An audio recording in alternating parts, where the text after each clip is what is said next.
Hello friends, welcome to the Tech Legend channel. So friends, today I will talk about Sharkoon TK5M RGB compact ATX case. So friends, Sharkoon has now presents the TK5M RGB and friend with its modern mesh front panel, 4 pre-installed 120mm fans and port for fast USB Type-C Generation 2. This compact ATX case been developed for users who value usability, affordability and maximum performance.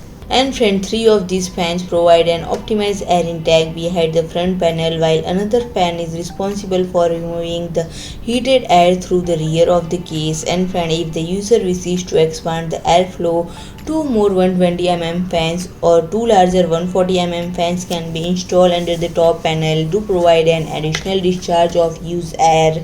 And friend, another feature of the case is an uncompleted and fast data transfer. In addition to two USB 3.0 ports, the top panel of the TK5M RGB is also provided with a USB 3.2 Gen 2 port for quick data access, and friend, comes with a speed of up to 10 gigabits per second. The modern transmission standard offers a data transfer rate that is up to twice as fast as Generation 1 alongside an uncompleted connection for mobile devices. And friend, it has also been provided with enough space for data storage. Two 3.5-inch hard drives can install and on the HDD or SSD case in the inside of the side. And friend, a total of two 2.5-inch SSDs can be installed in and on the cage. And friend, two more SSDs can be placed next to the main board tray and fifth on the power supply tunnel. And friend, if I talk about the pricing, it is available at price of 69 euros. So friend, if you like my video, please do like, share and comment, and don't forget to subscribe my channel and press the bell icon.